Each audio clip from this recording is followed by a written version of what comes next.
you even more. A person who protects their image before they protect your trust is already choosing themselves over the marriage. That does not mean you have to become cruel. It means you need to get clear faster than your feelings want you to. The night my wife spent our anniversary with her ex, I was standing under the yellow awning of a crab house near the harbor, checking my watch every 30 seconds like a man trying not to look up. It was early October in Baltimore, the kind of cold that slips under your collar without earning the right. I had a reservation for 8, a wrapped box in my coat pocket, and a wife who had texted me at 6:15 saying she got held up at work. At 6:42, I opened Twitter and saw a picture of her laughing beside another man, her hand around a coupe glass, captioned, "I do not owe anyone an explanation."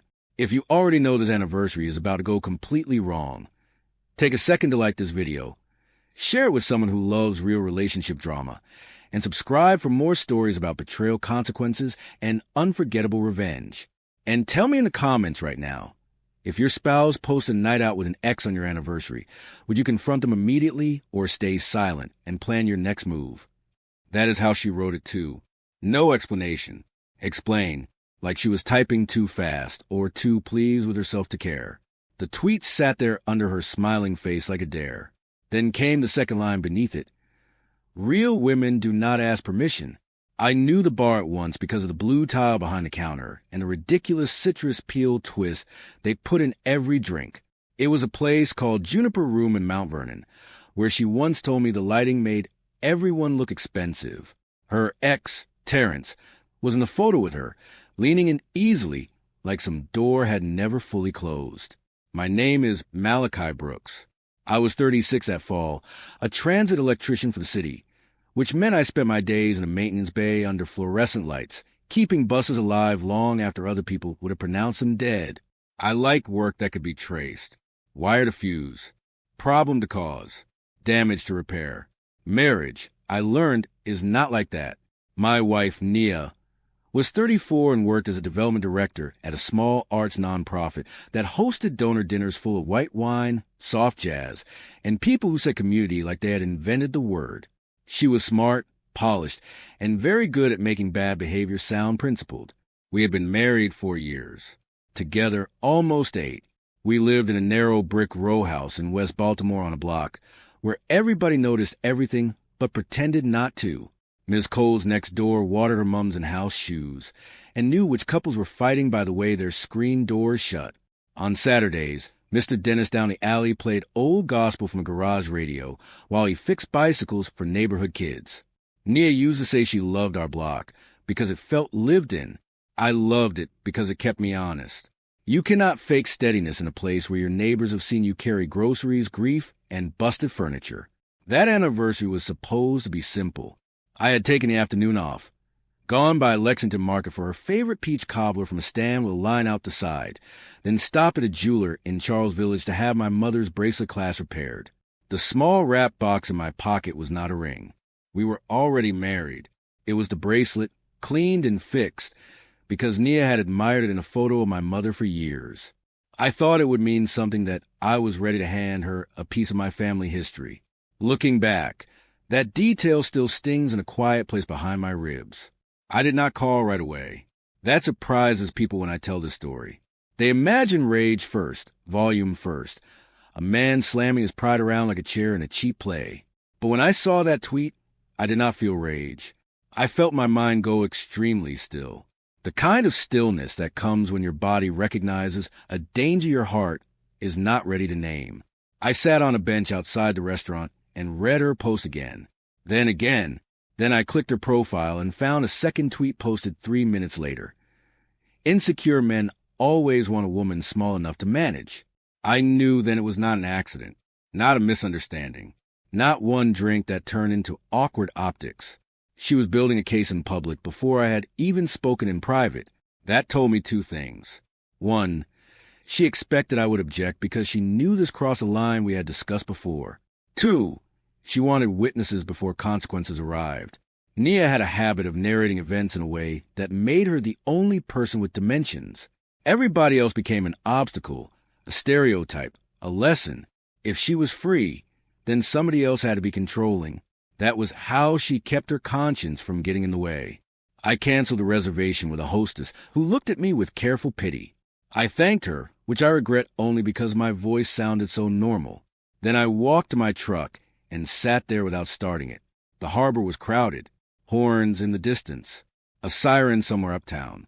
A couple crossed in front of my headlights, laughing over a paper bag of fries. I opened our text thread.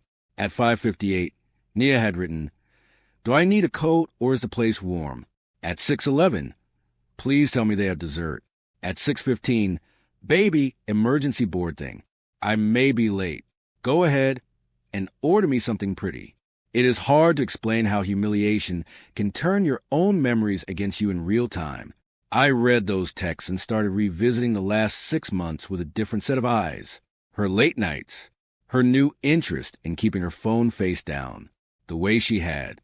Started saying things like, "I need room to be a full person," whenever I asked ordinary marriage questions like what time she would be home. Room, space, freedom, words that sound healthy until somebody uses them as a curtain. Terrence's name had come up twice that summer. Once because he had launched a clothing line. Once because he had matured so much. Terrence was not a mystery figure from long ago. He was part of the argument we never finished. They had dated before me, on and off through their 20s. And according to Nia, they ended because he was charismatic in public and chaotic in private. "He collects admiration," she had said once while folding towels. That man could flirt with a streetlight. I believed her because I had no reason not to. When she told me they still occasionally exchanged birthday texts or reacted to each other's work posts, I said I did not love it. She told me mature people did not erase history, just to soothe a partner's insecurity. I should have pushed harder then, not to control her, to clarify terms.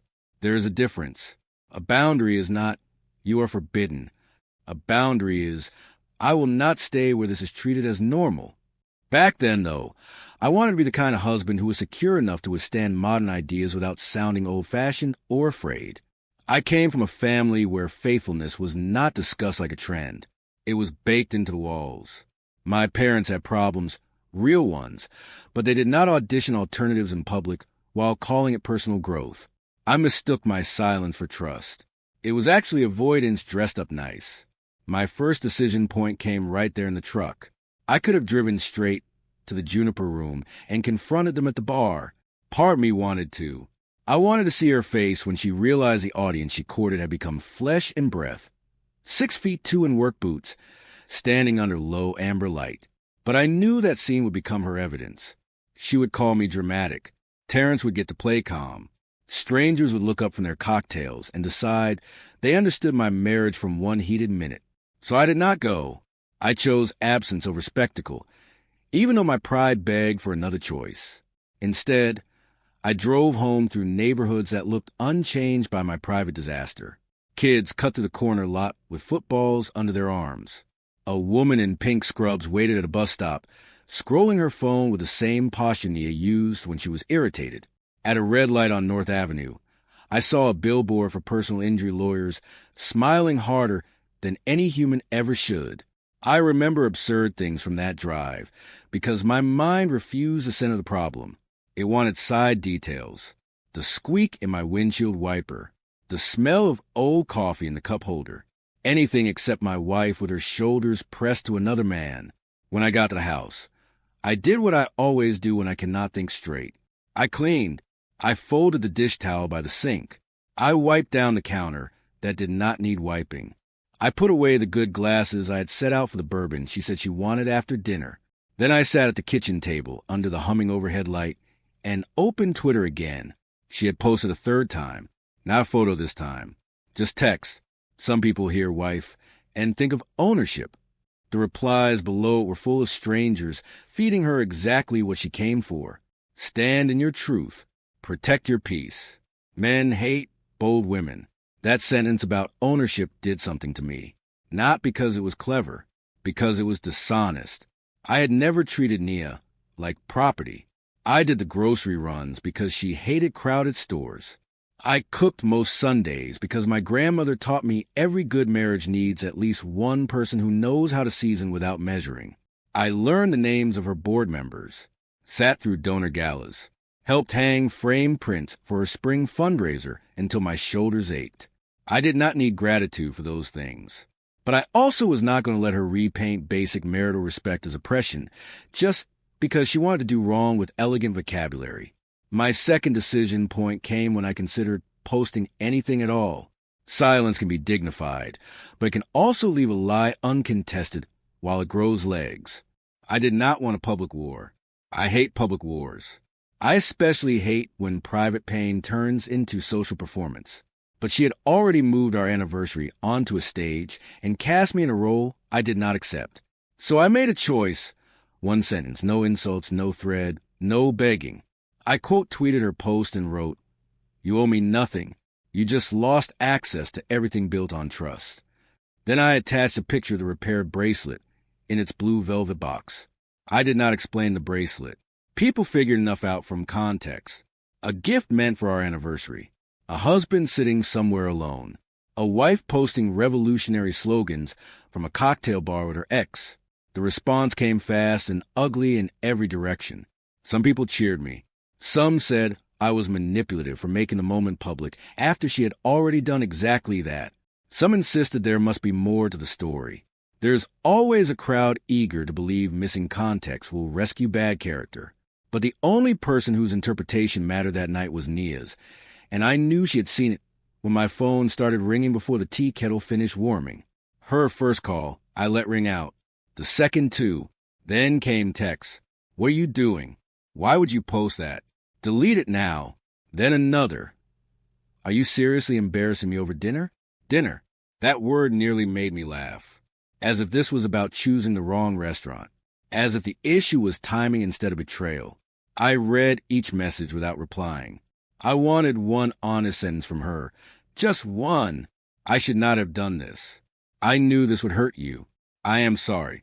But Nia's instinct, even cornered, was always to negotiate the optics before facing the damage. She was not panicking about me. She was panicked about the narrative. I walked upstairs and stood in our bedroom. Tried to listen to what my self-respect was saying under the noise. Our room still looked married. Her silk scarf draped over the vanity mirror, the eucalyptus hand cream she bought from a boutique and insisted was life-changing. 2 books on her nightstand, one face down, as if she meant to come back to it in an hour. I opened the closet and saw her dresses arranged by color, a system she once called visual peace. That sight broke something small in me because it looked like a shared future. Then I remembered the tweet. Some people hear wives and think of ownership. The house was mine before the marriage. That matters legally and emotionally. When we married, I refinanced in my name only because her credit was still recovering from old student loan issues, and we agreed we would revisit it later. We never did. She contributed to bills, absolutely, and to the home in other ways too. I will not rewrite history just because she betrayed me, but that night I understood a practical truth. If I let the conversation drift into tears and circular arguments, she would stay in that room by momentum alone. So I took 3 suitcases from the hall closet and started packing only what was clearly hers. I was not reckless about it. I did not throw anything. I folded her clothes because anger was not going to be the thing I remembered about myself. I packed her green wool coat, the one she wore to every winter gala, her framed photo of her late Annie in church white, her makeup organizer with the chipped gold zipper. Her legal pads are full of donor notes in small, neat print. I separated anything joint from anything personal. Marriage trains you to tangle lives. Unmarrying begins with details. As I packed, I kept hearing our pastor from years earlier saying love without truth becomes performance. I had always assumed he meant tenderness. That night, I heard the rest of it. Halfway through packing, my sister Rochelle called. Rochelle is older than me by 6 years, a middle school principal with no patience for self-deception, and a laugh that can clear a room. She had seen the tweet exchange because one of her teacher friends sent with a message that said, "Please tell me this is not your brother." I answered because Rochelle is one of the few people who can ask hard questions without making you feel skinned. "Tell me the facts," she said. Not how I felt, not whether I was okay, just the facts. I told her. When I finished, she exhaled and said, Do not let her explain disrespect into a philosophy. Rochelle came over within 20 minutes carrying a plastic container of turkey chili, because that is how my family loves people. By acting like food can anchor the soul long enough for reason to arrive. She took one look at the suitcases by the stairs and nodded once. Good, she said. Neat is better than messy. We sat at the kitchen table, my phone face down between us like a trapped insect. She did not encourage revenge. She did not tell me to trash Nia online. She just reminded me of who I had been before the marriage made me too willing to absorb confusion. She can be sorry, Rochelle said. That does not mean she is safe. Nia got home a little after 10, not to a locked gate like in some dramatic video, but to a deadbolt I had changed in 3 suitcases on the front stoop under the porch light. Rochelle stood beside me in the living room while I watched from the window. Nia's heels hit the concrete in sharp little strikes. Terrence's black SUV idled at the curb for a few seconds before pulling off. That detail mattered more than I expected. He did not even walk her to the door. Whatever story she was selling online, he was not trying to help her carry it inside. She stared at the luggage, then at her phone, then banged once hard on the door. I opened it with the chain still on. Her perfume came in before her voice, expensive and floral, and familiar enough to make me hate my own memory. Malachi opened this door. She looked beautiful and furious, which had gotten her out of many difficult conversations in life. For what? I asked. She blinked, thrown by the question. To talk, obviously. I looked past her on the street. You had hours to talk. You chose Twitter. Rochelle moved into view then, not as a threat, just as a witness. Nia's posture changed when she saw my sister. She hated being seen clearly by people who could not be charmed. This is insane, she said. You're blowing one thing up because your ego got bruised. I asked her a question I already knew she would not answer directly. Why today? She looked at me like the question was beneath her. Terrence wanted to discuss a sponsorship lead for center. It ran late. We got drinks. It is not a crime. On our anniversary, Rochelle said quietly. Nia snapped. I am not talking to you. Then back to me. You act like I cheated because I had a drink. The problem with people who live by technicalities is they think vows work like loopholes. They think if they avoid one category of wrong, the rest disappears. You lied. I said, you missed our anniversary. You spent it with your ex. Then you posted those tweets to make me the villain before I said a word. Her face tightened, but not with shame, with inconvenience. Because I knew you would react exactly like this. That sentence landed harder than everything else. Not because it was smart, but because it revealed the full architecture. She anticipated pain and chose the action anyway, then pre-framed my response as proof of my weakness. That is not a misunderstanding. That is premeditated disrespect. I felt something go cold and orderly inside me. The part of me still hoping for a human explanation finally sat down and got quiet. I handed her a folder. Inside was a cashier's check for the amount she had put toward the upcoming month's utilities, plus a handwritten inventory of what I had packed and what still needed pickup. I had written it while Rochelle heated chili. Practicality is underrated in moments like this. It keeps grief from slipping into the theater. Nia stared at the folder like I had insulted her. So that is it? 8 years and checklist, she asked. No, I said, 8 years in your choices. This is just the part that happens after. She looked over my shoulder into the house as if marriage itself might still be visible somewhere, waiting to be appealed. She cried then, but it came late and thin, as if her body had noticed tears were finally the correct instrument. I do not say that to be cruel. I say it because timing tells its own truth. She did not cry at the restaurant she skipped.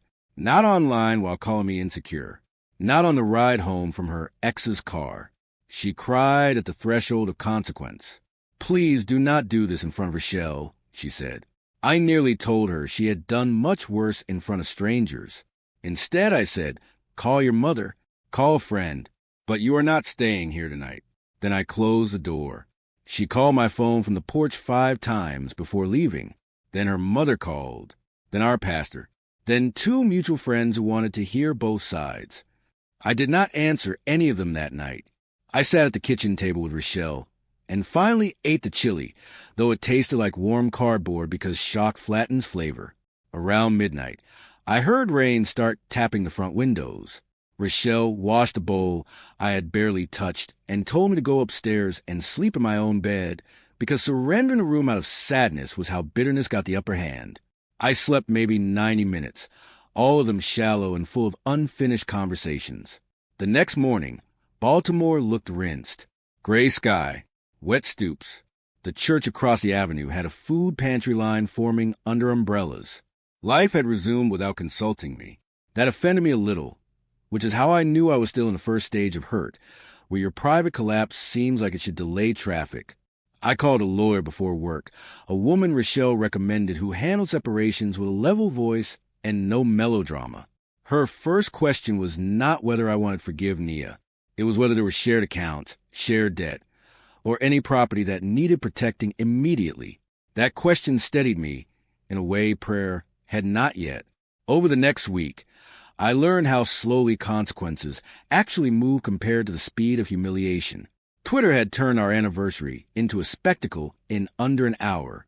Real life required forms, signatures, mailed notices, calm explanations at the bank, and a spreadsheet for recurring bills. Nia moved into her cousin's condo in Randallstown. Then, according to the rumor chain that always forms around fallen couples, she spent 3 nights at her mother's house because the cousin needed space. That detail might sound petty to mention, but instability often arrives wrapped in the same language that justified the original betrayal. Everybody wants a room until the room has a mattress and a deadline. She sent me emails after I blocked her number. Email makes people sound smarter than they are, or at least more rehearsed. In the first one, she said she was sorry for the optics. That phrase told me everything. Optics. No harm. Not deceit. Not dishonor. In the second, she said she had been feeling unseen in the marriage and made a reckless choice out of resentment. That was closer to truth, maybe, but still built to distribute blame evenly. I replied once. Only once. I wrote, feeling unseen is a conversation. Publicly shaming your spouse with an X is a decision. Those are not the same. Then I stopped feeding the loop. The bracelet stayed in its velvet box on my dresser for months. I could not give it to anyone else, obviously, could not return it. It belonged to my mother before she died, and the repaired clasp suddenly felt like a metaphor too obvious for literature, but annoyingly accurate for life. Some things could be restored and still never be offered in the same spirit again. On Sundays after church, I would catch myself looking at the box, as if meaning might have changed overnight. It never did. My mother's bracelet taught me a hard lesson that fall. Family heirlooms and trusts have this in common. Once you place them in careless hands, you spend a long time grieving the risk itself. People always ask about Terrence, as if he is the center because he was in the photo. He was not. He was a tool, a symbol, an accelerant. The Real injury came from Nia's willingness to turn our marriage into proof of her own fearlessness. Terrence texted me once, surprisingly, a short message from an unknown number. I did not know it was your anniversary. She told me y'all were having problems. I read it 3 times. Maybe it was true. Maybe it was an attempt to rinse his conscience with partial honesty. I did not reply. Whether he was deceived too or simply convenient did not alter my actual problem, which wore my last name. Still, his message forced another revision of the story in my head. Nia had not just lied to me. She had likely lied sideways, upward, and outward to everybody involved. That is another thing cheating-adjacent betrayal does.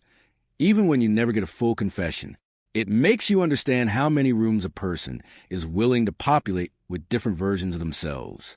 At work, under buses, I found myself thinking about the current. Electricity always seeks a path. So does self-justification. It moves through the easiest channels first. The more resistance truth offers, the more creative dishonesty becomes.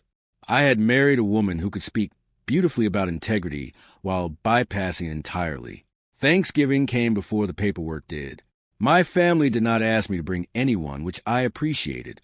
They just sent group texts about greens, cornbread, and whether Uncle Vernon was banned from discussing local politics before dessert. I went to Rochelle's house in Columbia and spent half the afternoon teaching her son how to fix the belt on an old cassette deck I found at a flea market. That is one of my peculiar habits. I collect broken radios, tape players, and turntables, not because they are worth money, but because I trust old machines more than trends. They tell you what they need if you listen closely. My nephew said, "Uncle Kai, why keep stuff people threw away?" I said, "Because some things deserve a proper diagnosis first." The marriage, I knew by then, did not. Diagnosis requires cooperation. Nia was still trying to manage reputation. She posted less after the anniversary disaster, but when she did, the tone had shifted from defiant to abstract. Quotes about healing, posts about making mistakes. One black and white photo of rain on a window with the caption, "Growth is expensive." I wanted to laugh at that too, but grief had worn my sarcasm down into fatigue. She was not growing. She was revising. There's a difference. Growth usually includes specifics. Revision swaps vocabulary until consequences sound poetic. I muted her rather than block her again, because by then I no longer needed the drama of refusal. Distance had become enough. In December, she asked through our lawyer for an in-person meeting to seek closure. That phrase is another one I no longer trust. Closure often means one person wants relief from the discomfort of being remembered accurately. I considered refusing. Then I considered accepting just to satisfy the old version of me that still wanted a final coherent answer. After a day of thinking, I agreed, but only at my lawyer's office. Not a cafe, not a park, not any soft setting where memory might confuse civility for possibility. That was my third meaningful decision in this story, and maybe the healthiest. Closure does not require warmth. Sometimes it only requires walls, witnesses, and a clock. She arrived in a camel coat I had once told her made her look like she belonged in old photographs of ambitious women. She looked tired now, not ruined, not tragic, just diminished by the effort of living inside competing stories too long. When we sat down, she apologized more cleanly than she had before. "I wanted to hurt you," she said, eyes lowered to a legal pad she never wrote on. "Not like this. I thought if you looked jealous, I would feel powerful." I believe that sentence because it was ugly enough to be true. Some people cheat for thrill, some for escape, some because resentment matures into a hunger for proof that they can still move your soul around. "Why were you so angry?" I asked. "I was there," she said after long silence, "in the marriage, in the house, doing the things, and I still felt like the supporting cast in your steadiness." That answer was honest in the way broken mirrors are honest. You can see yourself, but not without distortion. My steadiness had become, to her, an accusation. My routines, my work, my loyalty, all the dull, unglamorous things that hold a life together had made her feel less vivid. That was never something I could have solved with better flowers or deeper talks, because the problem was not neglect. The problem was that she required turbulence to feel centered. I did not comfort her. I also did not attack. I simply told the truth, as I had finally learned to hold it. "You did not just break trust," I said. "You trained me to watch how you think." She looked up then, actually puzzled. I continued. "You lie before the act, performed during it, defended after it, and only confessed when options ran out. That pattern is bigger than one anniversary." My lawyer kept looking at her notes, giving us the dignity of privacy, without abandoning the structure of the room. Nia cried quietly. I remained seated, hands flat on my knees, feeling no triumph at all. Some endings are too expensive to enjoy. The divorce finalized in late February, on a wet morning that smelled like thawing pavement and burnt coffee from the courthouse kiosk downstairs. I walked out with a folder under my arm and no cinematic sense of release, just lightness in practical places. No more waiting for explanations that arrived dressed as theories.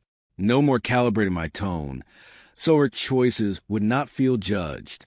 I drove back through downtown, stopped at a carryout for lake trout and fries, and ate in my truck while listening to an Orioles spring training segment on the radio.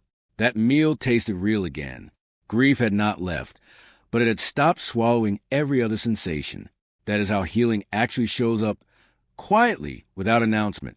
In March, I gave my mother's bracelet to Rochelle, not because it meant nothing anymore, but because it meant too much to leave frozen in the chapter where it got stranded. Rochelle cried when I fastened it around her wrist at Sunday dinner. She said, "You sure?" I said yes, and for once I was. Some gifts need to be rerouted, not hoarded. Later that evening, I walked home past a church lot, where kids were learning double Dutch with more confidence than coordination. Mr. Dennis was in his garage, tuning a radio that crackled between stations. He looked up and said, "Sometimes clear sound takes patience." I laughed harder than the line deserved, then thanked him anyway. I do not think about the tweet every day now. Some weeks, not at all. But on anniversaries of hard things, memory has a way of checking the locks. What stays with me is not the bar photo or even the sentence she wrote. It is the moment in my truck when I chose not to chase a public humiliation with public chaos. I did not save my marriage that night. It was already burning in a language I had not wanted to read. What I saved was something smaller and maybe more important in the long run. My ability to leave with dignity intact. Facts in order, and no confusion about what disrespect looks like when it arrives calling itself freedom. If this story hit you hard, do not leave without liking the video, sharing it with someone who understands how betrayal really unfolds, and subscribing for more original first-person relationship drama, cheating spouse stories, revenge stories, and emotional marriage breakdowns that feel real from beginning to end. And in the comments, tell me the exact moment you believe this marriage was truly over, because for me, it was long before the divorce papers.